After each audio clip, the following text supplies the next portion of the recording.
Hello and welcome to the second episode of the Mindful Living podcast. Thank you for joining me again.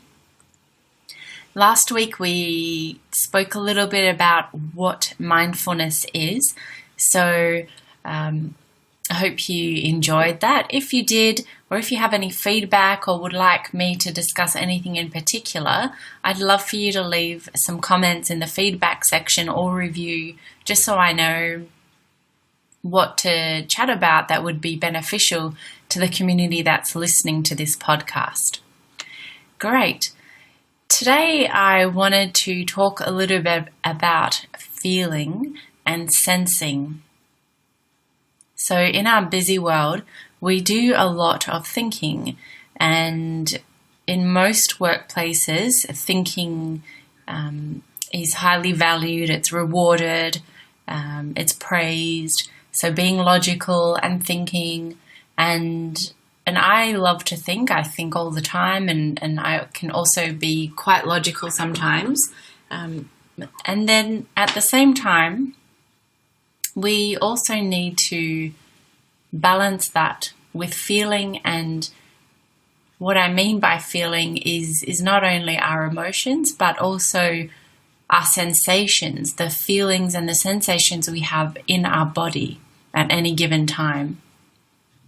So this really involves getting out of our head and getting in touch with how our shoulders are feeling, for example, or how my head is feeling.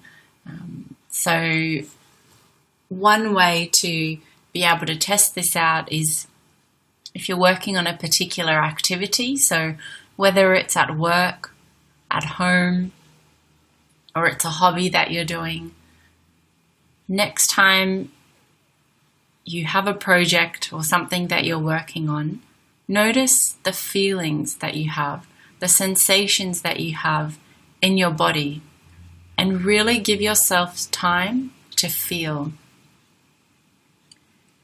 For example, you might notice that during a particular activity, your shoulders tense up all the time, and your hands might tense up quite a lot. When you notice that, when you take time to feel, you're able to let go and relax your shoulders or your fists or your hands or whatever you might be feeling. And you're able to notice how that particular activity makes you feel in your body. And this can be a really good guidance system for people as to whether or not taking part in that activity is constructive, or is there something you need to change? Do you need to work on it in a group rather than on your own? Do you need to stop it altogether? Do you need to think about just doing it differently? So really taking time to feel allows us to connect to our body and to understand what's going on at a sensations level rather than at a thinking and logical level, which I'm sure we all do anyway. So it's more about balancing that out. In particular, when we talk about mindful living, when we're able to be in our body, sometimes our body can be the trigger for something else that we note, that our body notices, that our mind might not notice. So it's an additional way of receiving information in our bodies. So we receive information through our eyes, through our nose, through our senses, through touch, but then also the sensations that we have within our body. So when we meet someone new or we meet someone who's familiar, notice the next time you do this, what your body feels. And I would suggest to apply an attitude of curiosity. So, what's going on here? What's this about? Or you might feel completely relaxed, or your heart might start racing. You might get butterflies in your stomach. just applying some curiosity around that.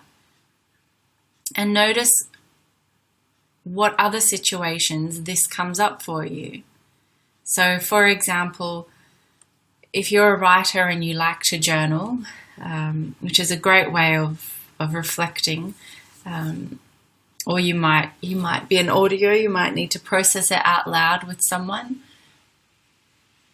Set perhaps a couple of days in the week where you pay particular attention to your body and the sensations. So particular attention to the activities that you do and particular attention to people that you're around. So the people that we are around have a huge influence on our general well-being, on our ability to lead the self and lead others, and the way we interact with the people around us. So the way we respond to that is a huge part of our well-being as well, and our connectedness and living consciously and living mindfully. So again, I'll do a body scan in another episode, but for this episode, it's simply a suggestion of an activity you could do during the week. So whether it's first thing when you get up in the morning or when you go to work, noticing what sensations come up for you and being really curious. So coming again from that mindful approach where you're not judging, you're not assuming, simply curious. Like, oh, this is how I feel in particular parts of my body when I do this activity. When I do the housework, or when I work on this report for work or for my business, or when I'm studying. And then see what else comes up for you. Are you prompted to take particular action? Are you prompted to simply listen? See what comes up for you. But my suggestion for this week is to really take time to feel and understand what's going on inside your body. And you could do meditation to get into this mode, or it could be through simple little activities that you're doing anyway throughout the week. Thank you for listening. And again, if you have any suggestions or if there's anything particular that you would like to have discussed, please leave some feedback in the comment section. And thanks again for listening to the Mindful Living podcast.